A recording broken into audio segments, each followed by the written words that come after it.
దేవుని ఘనమైన నామానికి మహిమ కలుగుగాక.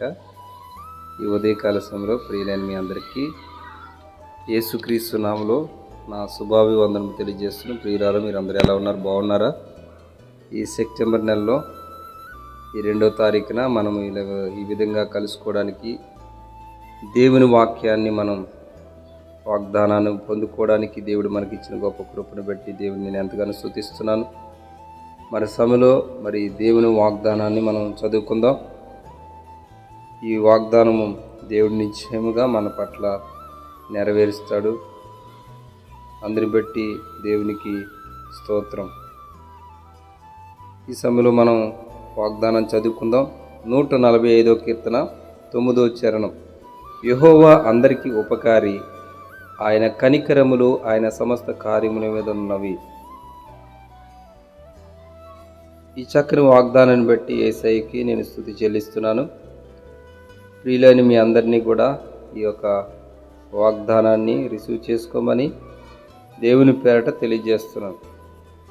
ఇక్కడ మన ప్రభు అంట, మన దేవుడు అంట, యెహోవా అందరికీ ఉపకారి అంట. ఆయన కొందరికీ కాదు కానీ అందరికీ ఉపకారి అనే విషయాన్ని మనం తెలుసుకొని ఇతరులకి చెప్పవలసిన వారమే ఉన్నాం. ఎందుకంటే దేవుని బిడ్డలకు ఇచ్చిన దేవుడు గొప్ప భాగ్యం ఏంటంటే మనమే ఆశీర్వదించబడడం కాదు కానీ ఇతరులకు కూడా దేవుడు ఆశీర్వదిస్తాడు అనే విషయాన్ని, ఆయన ఉపకారం చేస్తాడనే విషయాన్ని మనం తెలియచేయాలి. ఆయన బిడ్డలుగా అది ఆయనకి మహిమ, మనకి కూడా ఆయన బిడ్డలుగా ఒక విధమైనటువంటి ఘనత వలె ఉంటుంది. ఎందుకంటే వీరి దేవుడు మరి అందరికీ ఉపకారం చేస్తాడంటని అన్ని జనులు చెప్పుకుంటే మన దేవుడు ఎంతగా సంతోషిస్తాడో చూడండి. అయితే ఇక్కడ ఆయన కనికరములు ఆయన సమస్త కార్యముల మీద ఉన్నవంట. ఇప్పుడు మనం చేస్తున్న ప్రతి ప్రార్థనకి, ప్రతిరోజు ఈ వాగ్దాన్ని రిసీవ్ చేసుకుంటున్నాం, మనం ప్రార్థన చేస్తున్నాం, ఈ వాక్యాన్ని ధ్యానిస్తున్నాం. అయితే ఇది మన క్రియలను బట్టి కాదు, మన భక్తిని బట్టి కాదు కానీ బైబిల్ ఇక్కడ ఈ వాగ్దానంలో యేసయ్య మనకు తెలియజేస్తున్నాడు, దేవుడు తెలియజేస్తున్నాడు ఏంటంటే ఆయన కనికరములు ఆయన సమస్త కార్యముల మీద ఉన్నాయి. ఆయన కనికరములు ఏంటి అని మనం దాన్ని పరిశీలన చేస్తే, మొట్టమొదటిగా మనం దేవుని నమ్మటానికి ఆయన కనికరములే కారణమే. ఏ యోగ్యత లేని మనల్ని ఆయన కనికరము చొప్పున మన ఎడల ఆయన గొప్ప కార్యము జరిగించి మనల్ని ఆయన బిడ్డలుగా చేసుకున్నాడు. ఆ చేసుకున్న మొదలుకొని ఈరోజు వరకు అనేకమైన కార్యాలు మన పట్ల చేశాడు, చేస్తూనే ఉన్నాడు, ఇంకా చేస్తాడు. అయితే వాటన్నిటిని మనం గుర్తించి, ప్రభువా నీ కనికరముల చొప్పున, నీ ఉపకారం చొప్పున ఇంతవరకు నన్ను నడిపించావు. ఈ నెలంతా కూడా నడిపించడానికి నువ్వు శక్తిమంతుడు తండ్రి అని మనం ఎప్పుడైతే ఈ వాగ్దానము నా కొరకు ఇచ్చావు తండ్రి అని మనం దాన్ని స్వీకరిస్తామో, దాన్ని పొందుకుంటామో, ఖచ్చితంగా దేవుడు మనకు ఉపకారం చేస్తాడు. మన కార్యములన్నింటి మీద కూడా ఆయన కనికరములను చూపిస్తాడు.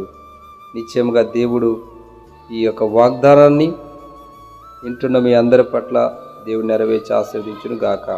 ప్రార్థన చేసుకుందాం. పరిశుద్ధము నమ్మకమైన మా ప్రేమగల పరలోక తండ్రి, నువ్వెంతైనా నమ్మదగిన దేవుడు ప్రభువా. అవును తండ్రి, మాకే కాదు నిన్ను నమ్ముకున్న ప్రతి ఒక్కరికి కూడా నువ్వు ఉపకారం చేసే దేవుడు. అందరిని బట్టి నేను స్తుతిస్తున్నావు. ఈ వాగ్దానాన్ని బట్టి ఇదిగో నేను ఎంతగానో కనపరుస్తాను. ఎందుకంటే నీ కనికరములు చొప్పునే మా కార్యములన్నీ జరుగుతున్నవని నిన్ను మేము గనపరుస్తున్నాము యేసయ్య. పరిశుద్ధాత్ముడా, నీ యొక్క కనికరంగల ఆత్మతో ఈరోజు ప్రతి ఒక్కరిని ప్రభువా మీరు నింపండి. ప్రభువా ప్రతి ఒక్కరిని కనికరంతో ఆవరించండి తండ్రి.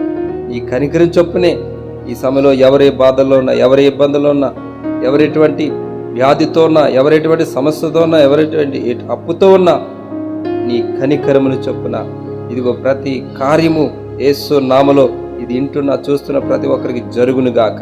యేసు నామములో ఈరోజు మునుపటి కంటే అధికమైన నీ కనికరవాన్ని నింపును గాక, అధికమైన కార్యములు జరుగును గాక.